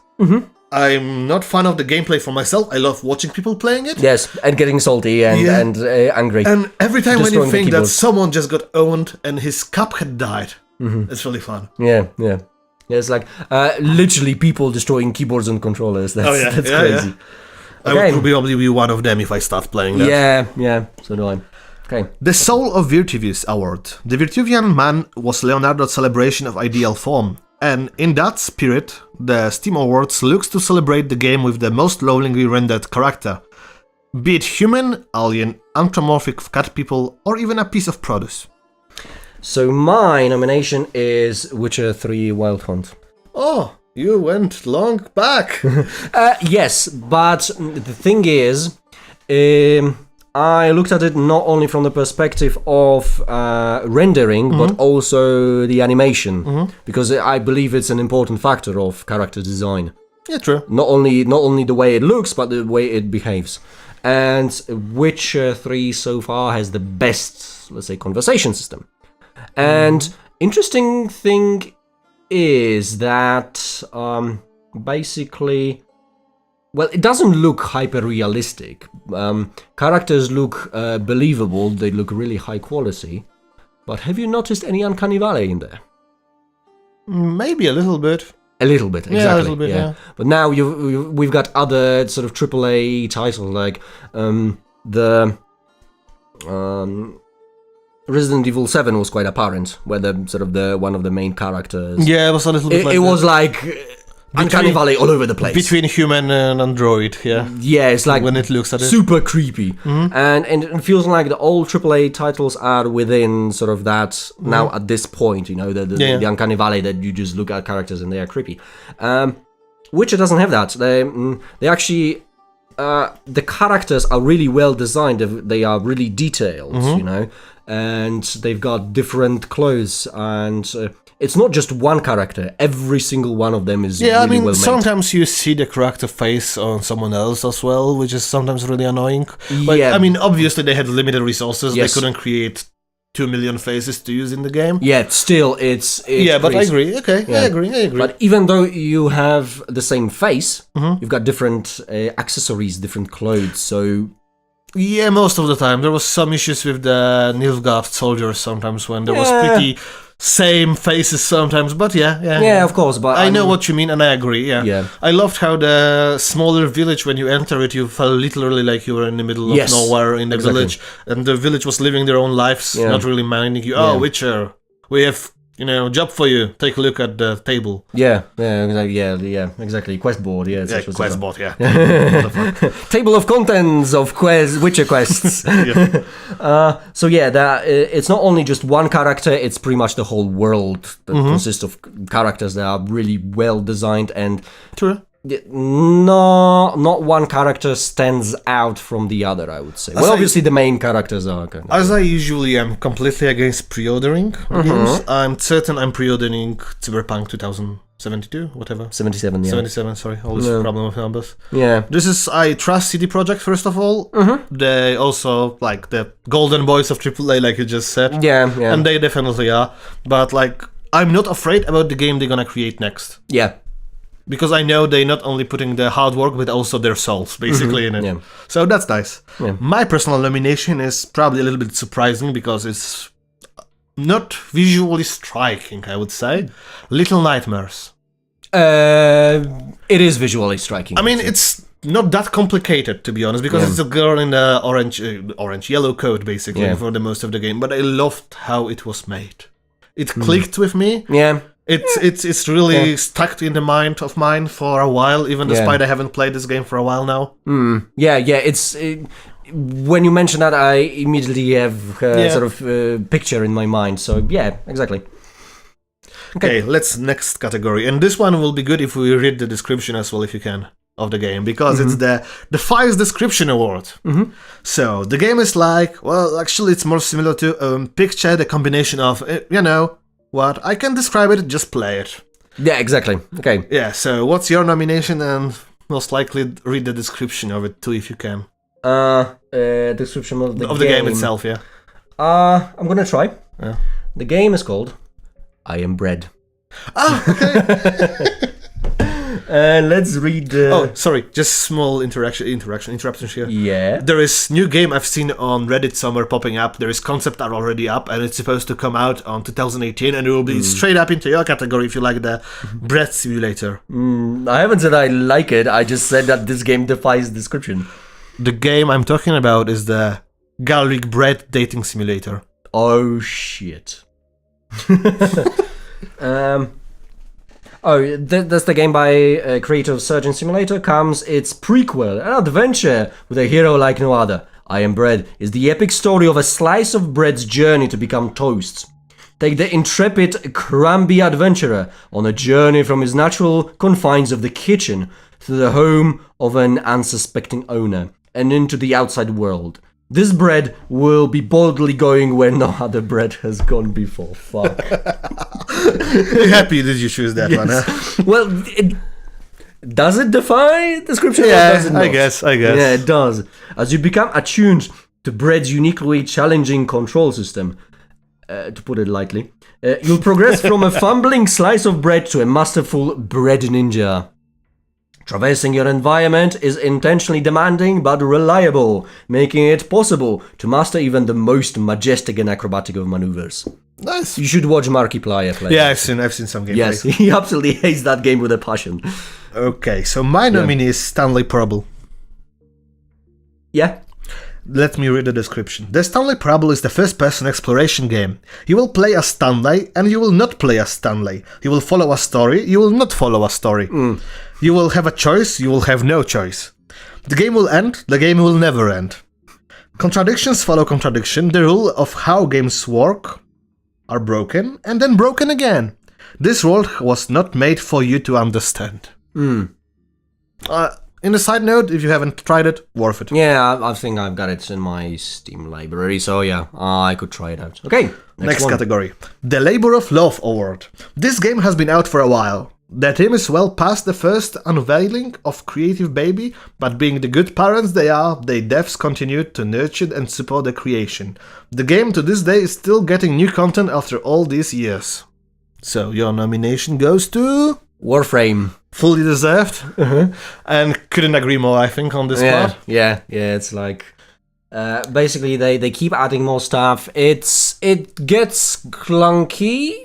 It's really difficult to get into at the beginning now, especially with all the new systems that they added on top. But yeah, I was kind of biased between Warframe and Path of Exile because it's kind of a similar thing. I don't know if nominating the free-to-play game though is fair, to be honest. On the other hand, you know why? Because to keep the player base active, you have to update the game. There is a little bit difference when you release a single-player, not online game, like 10 years ago, and it's still supported. Then you release 10 years ago single-player multiplayer online game, and it's for free, which people don't play, and still, keep it updated. I'm not saying that's bad choice. I'm just saying that I wouldn't think of that category, to be honest. Yeah, probably, but there are updates and there are updates. True, true. Yeah, true. So I mean, I'm glad that both of the games are still developed. So yeah, and they get quality updates. It's not just like something silly. They are quality updates, and they're still going. Fair enough. Yeah. For me, the choice was pretty obvious, and it was Mountain Blade Warband. Okay. I checked. The game released quite a few years back, and the last patch was 15 September this year. Okay, so yeah. I mean, to be fair, they released the patch for the DLC, but still the DLC was released, I think, 2 or 3 years ago. So still, yeah. Yeah, this is sync of my time. This is the game almost like Civilization level, one more turn. Yeah. It's sitting like, oh, let's play an hour of Warband, and then like 20 hours later, I should probably eat something because I'm gonna die soon. Yeah. I've got a feeling that when Bannerlord comes out, we're both gonna disappear from the world. Yeah, probably not videos for a while. Or maybe just Bannerlord, nothing else. Yeah, basically, always content. There is new channel of mine, only Bannerlord, nothing else. Yeah. Okay, let's move on. The Whoa Dude 2.0 award. The Academy wasn't clear enough in the award description last year. Let's try this again. The award is for the Fear and Loathing in Las Vegas of video games. So basically the most psychedelic game. Yeah, trippy psychedelic, yeah. Yes. And my choice is Cuphead. Yeah. I mean, whoever designed those bosses was clearly on acid. Yeah, I mean, I love how they merged Disney with that amount of abstract at the same time. Yes, exactly. Because Disney usually doesn't go that route when it comes to some kind of evil creations. Yeah. They more a little bit more, humanoids. Yeah. Nothing like carrot or big onion to fight with. That's pretty mild. Yeah, that's normal still, but I know, I've seen some bosses. Yeah. Agree. I wish I'm not sure how much of the gameplay part of the Wolfenstein 2 was the tripping on acid. Not a lot. Oh, shame. I would love the game style like that. I actually haven't played it. I watched Let's Play, and there were some elements, with that little chameleon, lizard, or lizard, it did happen, but it was just, a small moment. I don't know if you can explore that element a bit more, but imagine whole game done like that in the world. No, it's just like at some point, minor spoiler, one of the characters just tries acid, and you can kind of watch him get more hooked and more trippy throughout the game. So then you have a conversation with him, and suddenly he starts going, "Whoa! Can you see the ceiling? I can see stars." And then kind of, but it only gets to that level, and at some point you just see that small, tiny. Fair enough. Yeah. At least that's what I've seen. Yeah. I'm interested to see more of the Wolfenstein. I probably should play it at some point. Looking forward. Anyway, my choice was Observer. Okay. Have you played a little bit of it or not? A little bit, not much. I've seen Let's Play, probably like the first 30 minutes to an hour. I played 2 hours. I don't have much time for it yet. Looking forward to it again. I have too many games to play. It's the game by people who made Layers of Fear, right? Yeah. And they got Rutger Hauer in there. Yeah, Rutger Hauer, and I think it's actually even happening somewhere in Poland. It is, in Krakow. Oh, alright. Yeah. Oh, that's nice. Yeah. And I know they use some old Polish car as well as a model for the futuristic version, but I'm not even about that. The games, you are supposed to take meds through the games to balance your shit, and if you don't take that, the games goes a little trippy, and also the investigation part when you switch the way you view the world is very trippy, and also like entering people's minds is a little bit creepy. Game also is visually itself pretty unique and pretty cyberpunk. You know, there is different kind of cyberpunk. Like there is the Ghost in the Shell way of doing stuff when it's very futuristic. There is Blade Runner way of doing stuff. Well, to be honest, cyberpunk is always gritty. Yeah, but like it can be colorful as well at certain places. The neons are important part of the world. Yes. But there even neons were fucking dark green and like dark blue, very grim. Yeah. Every world is pretty interesting. Anyway, that's my choice. I'm definitely sticking with it. I'm recommending as well for you to try the game. Yeah. It's not scary if you wonder because you don't like horror games. It's trippy, but I wouldn't say it's the same way of layers of feel scary. Yeah, it's completely different. Yeah, that's true. Yeah. Okay, what's next? The Even Better Than I Expected award. We all been there. You get super excited for a game, you pre-order it, and you anxiously wait for it to download. Then you finally play it. How do you feel now? If the answer is elated beyond word because even a conductor aboard the hype train was blown away with how good this was, then you have found the perfect candidate for this award. Yeah, obviously the description is a bit of an over-exaggeration. I'd imagine some people react like that, but... Yeah, probably. We're not pre-ordering the games most of the time, first of all. Yeah. Very, very rarely, and I do not recommend. Well, technically, sometimes we can pre-order because we can get them quicker, but we are not the kind of... We're a bit of a filter, because we're not the end users, right? Yeah, true.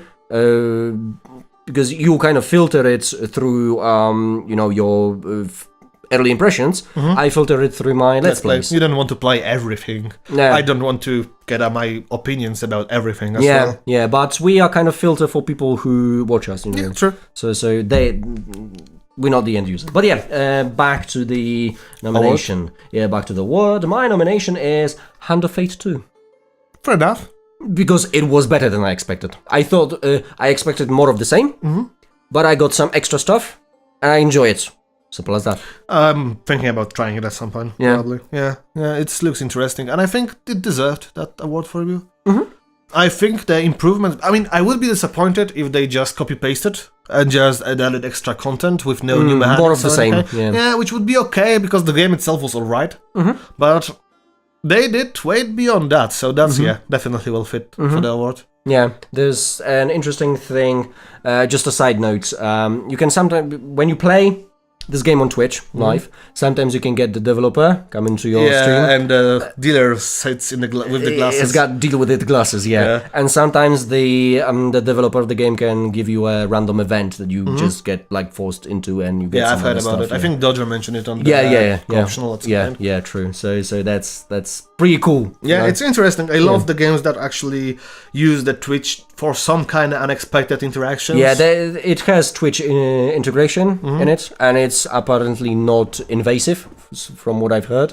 Yeah, so that's pretty good. Oh, but your nomination. SteamWorld Dig 2. Yeah. I expected... I mean, first of all, I played it on Switch, so that's a little bit different. I played SteamWorld Heist and SteamWorld Dig 1, so I know what I'm getting myself into, but, like, I haven't finished SteamWorld 1. I got bored at some point, basically. Yeah. So have I. But SteamWorld Dig 2, on the other hand, kept me literally glued to the Switch. And it's not only because there wasn't better games at the Switch at this time, there was plenty of other games. I just really enjoyed what content they added into the game and how user-friendly it made it.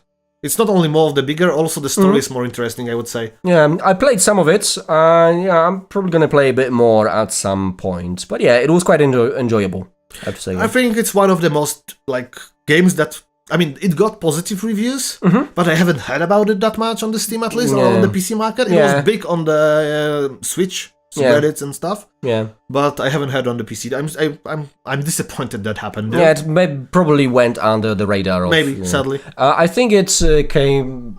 Maybe the date wasn't very fortunate. When did it come out? I don't remember. It probably was September or October. So there were 22nd September. Yeah. So there were pretty big other titles that came out at that time, so it's not surprising. It's more than friendly looking game as well. Like it's not very brutal or anything because it isn't, but it looks like it's for kids when you first look at it and not play it at all. And definitely it's Metroidvania game style. It's with progressions and simulation of being a miner. Yeah, I actually noticed that there is a bit more sort of combat, because I played the very beginning, and you get that when you get your little kind of spirit guardian, you get that little sort of combat thing, and I was really surprised by this moment. It's like, I thought I'm just gonna dig for my, a crapium or whatever that's the first... Aureus. I think crapium or something like that, really, really bad, or like scrapium or something like that. Crapium works nice. Crapium sounds okay. But yeah, and I got that combat bit, and I was like, whoa, that's quite interesting. Yeah, also they made upgrades make you do a little bit less legwork, which is nice, because I didn't enjoy coming down, coming up, coming down, coming up. There's teleports, which probably were in the previous game, but like the early game stuff, which was the most annoying part of the Dig World one, was really fast for me, at least. So when I got the annoying stuff of the way, the game was pure pleasure. Okay. I think I put it like 12 or 13 hours in it. Okay, so the last category, the write-in. Yeah, so what did you write in? So basically our own suggestions. So my write-in award is The Queen of Salt. The game that makes you salty the most. Let me guess, without looking at your nomination. For you personally. Yeah. Darkest Dungeon. Yes, exactly. And I have more than 100 episodes on YouTube to prove that. I think it's Salt Mine for you, for sure. It is, yeah. And I imagine there are also other games, but I thought this sort of category was quite interesting. I mean, we've got all the Souls games that could possibly fit in that. There are actually, when you mentioned that, if I had to choose nominee for that category, I would probably go with Dark Souls 3. Yeah. I'm really bad Cuphead. at it. I have it. I would even not play Cuphead. Yeah. I play Dark Souls 3. Okay. So yeah, that's why I'm making the distinction. Yeah, fair enough. Yeah, that's true. Okay, so yeah, that's my write-in category and my nomination. What is yours? Best played with friend. Okay, yeah, that's pretty cool. Yeah. Crawl. Yes, we tested that, and it's really good. Yeah, we maybe even do some movie about it. We'll see. Yeah, so and maybe we will do a let's play. Yeah, that'll be a good idea, maybe. Yeah. Anyway, if you're not familiar, the game, you not... Even despite its co-op, it's not really a co-op because you're playing against each other. Yeah. One of you really is trying to make the other one life harder. Yeah. Basically, it's about we need to progress to the... dungeon. Through the dungeon to get to the boss and kill him. But the thing is, we're kind of trying to use the life force of the other players. So basically, when, for example... Only one of us can be alive at the same time, basically. So basically, whilst one character plays the hero and goes to the dungeon, the other one plays sort of the ghost that possesses things and spawns enemies to kill the other guy, so he can take his place and move to the boss and kill him. Exactly. Kill the boss himself. So we kind of exchange that. We get bonuses that we can upgrade our character side and our overlord side here as well, and get different monsters and try to... And what is interesting, it's not set up at the beginning of the level that one of you is evil and the other one is good. Yeah, the first one that dies. Yeah, basically, as long as you are very proficient at killing the other one, you will exchange and take the place of the guy progressing through the dungeon, which is really interesting to see as well. Yeah, exactly. So that dynamics really add fun to that. Also, it makes amazing fun when playing together, especially in local co-op. Yes, exactly. So that's probably something that we can try as well. Yeah. And worth mentioning is also that I think the only thing we didn't enjoy about the game was the last boss. Last boss. Well, the first big boss we because there's managed. Probably more. Probably more. I'm hoping it's more. Yeah, exactly. But yeah, like it was a little bit boring, just flat out compared to the getting part to him. He wasn't the cream on top of the cake I would expect. Yes, to be honest, it kind of felt basically one-sided because you had that big boss that when you played the hero, you had that big boss that kind of tried to squash you, and you had the other player that tried to kind use the parts of the boss to squash you and kill you. Yeah, exactly. But it only happened occasionally, so sometimes the sort of the ghost player had nothing to do, just to observe. So that part was a bit iffy, but everything except that was just fun. Perfect. Yeah. I think we get back at you with more of that. Yeah. Let us know if you want more of our cooperative gameplay, and if you would like to see more crawl. Yep. Or crawl at all. Yep. Not more because we haven't done it yet. I mean, we did for ourselves, so we can always do more for ourselves in the worst case. Exactly. Yeah. Not share it with the world. Yeah. What would you nominate for this category though? One played with Best played with friends. Does it have to be a current? I mean, it would be better if you would choose something you played this year, but you don't have to if you don't have anything that comes to mind. That's a tricky one.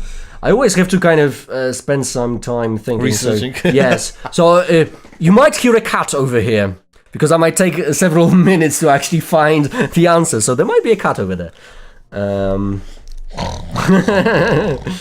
Best played with friends. I would say the game that we played, recently, Overcooked. Overcooked? Yeah, it was pretty fun. Yeah, I think it's designed for co-op. Yeah, it's designed for co-op. To name the current game, because there are other, like, for example, Gears of War or Army of Two. But yeah, Overcooked is pretty good. Yeah, Overcooked was fun, for sure. Yeah, exactly. So, the last part of the podcast. Yep. What are we looking forward to next week, right? Yep. You start first then. Okay, so there are some games coming out next week that kind of caught my eye. There is Atom RPG, the post-apocalyptic indie game that comes out 28th of November. It's still in early access, but it's like a direct spiritual successor to Fallout 1, 2, and Tactics, I believe. And it has kind of more of a Russian theme, if I remember correctly. Okay. So that's something that I'm gonna have a look at, and we'll see. I might actually give it a go, but it's something that I found interesting. The next thing is Black Mirror. It's a re-edition, like a HD remake, I would say, of a really old adventure game. I'm looking forward to that. Yeah, it has that kind of sort of a Lovecraftian horror thing with an interesting mechanic that you can speak with ghosts.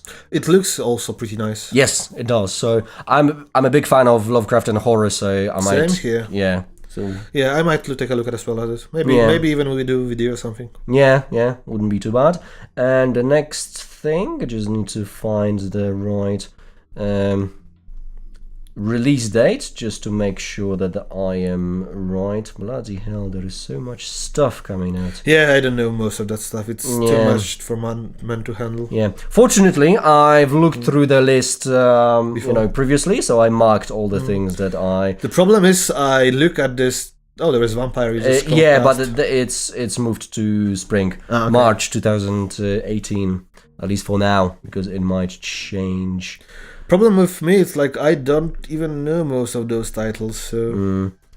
Damn. Okay, 9 pages later, sorry, we're gonna get to the...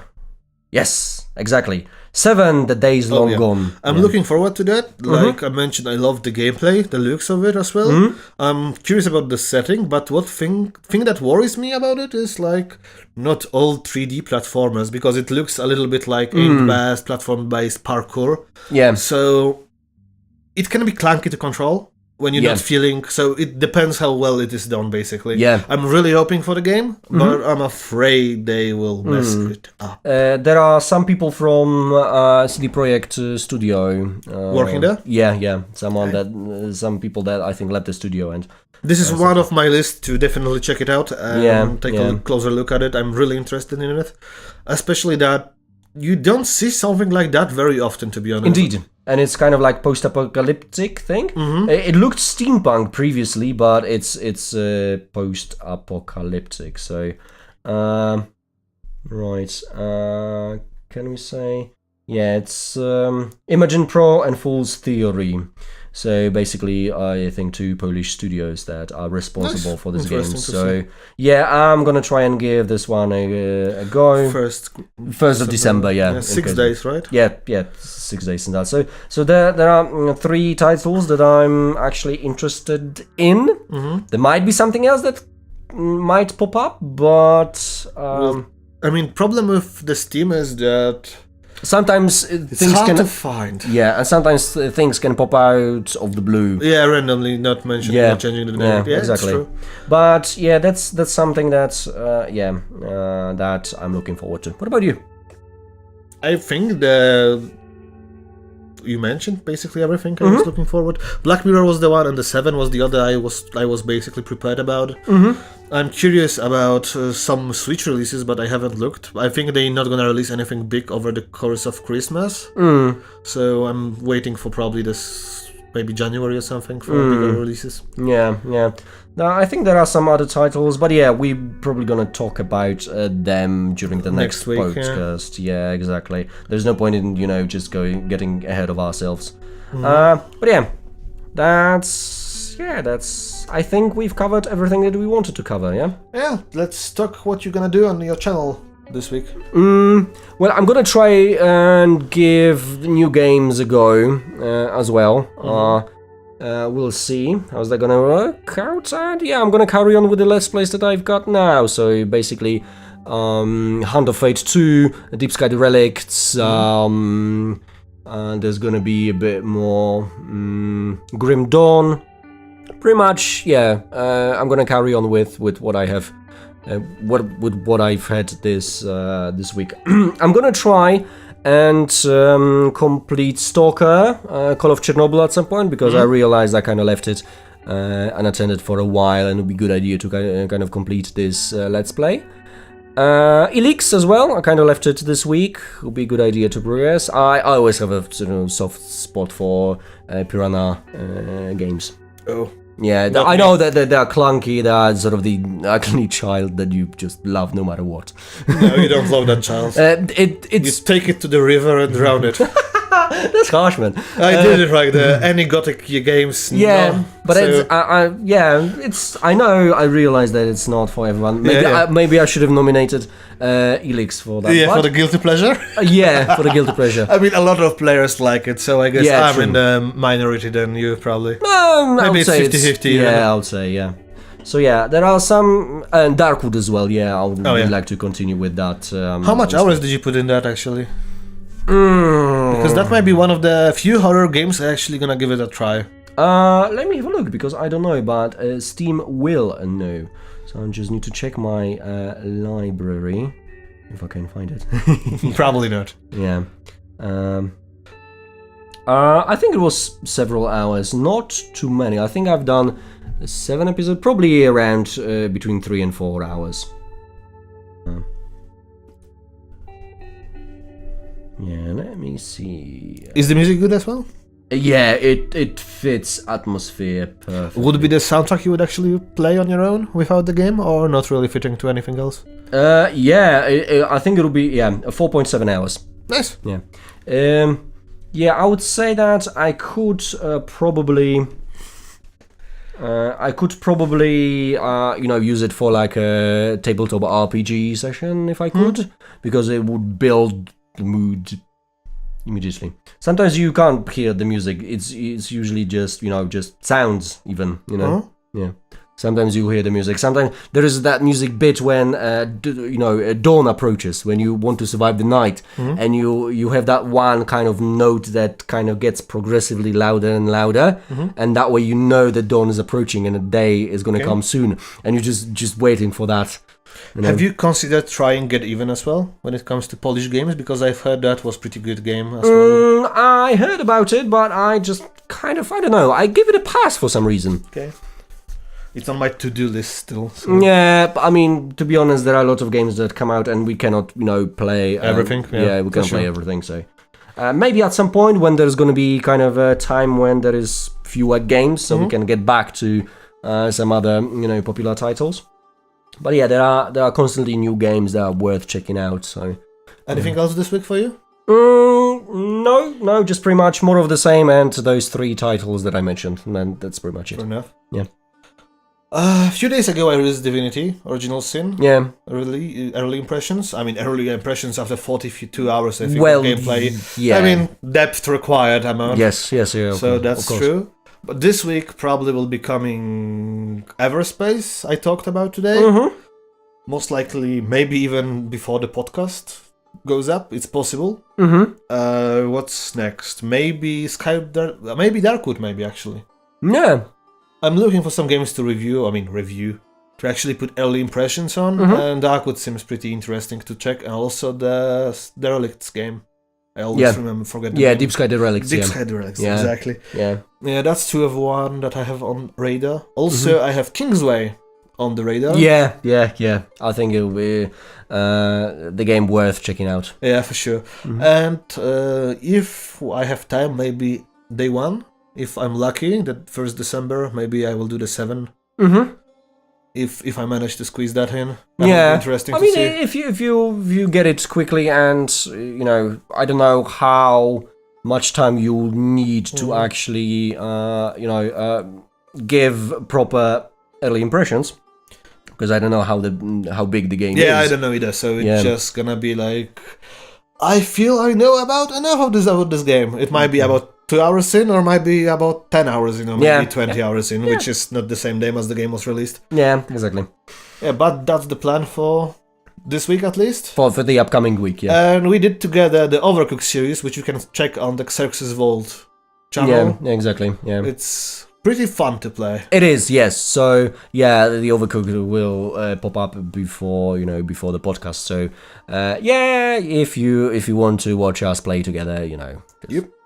And if you want for us to take a look at something, give us either a shout on Twitter or just comment on the YouTube. And comment below the video, or any interesting topics that you would like to hear our opinion on. Or ramblings. Or some randomly cobbled, put together thoughts that sometimes vaguely make sense. Sometimes we're talking about the game that wasn't released this year sometimes, so we don't mind going back to some games. So if you want us to pick some topic, just give us a shout, basically. Yeah, exactly. If we'll have a chance, we'll talk about this as well. Exactly.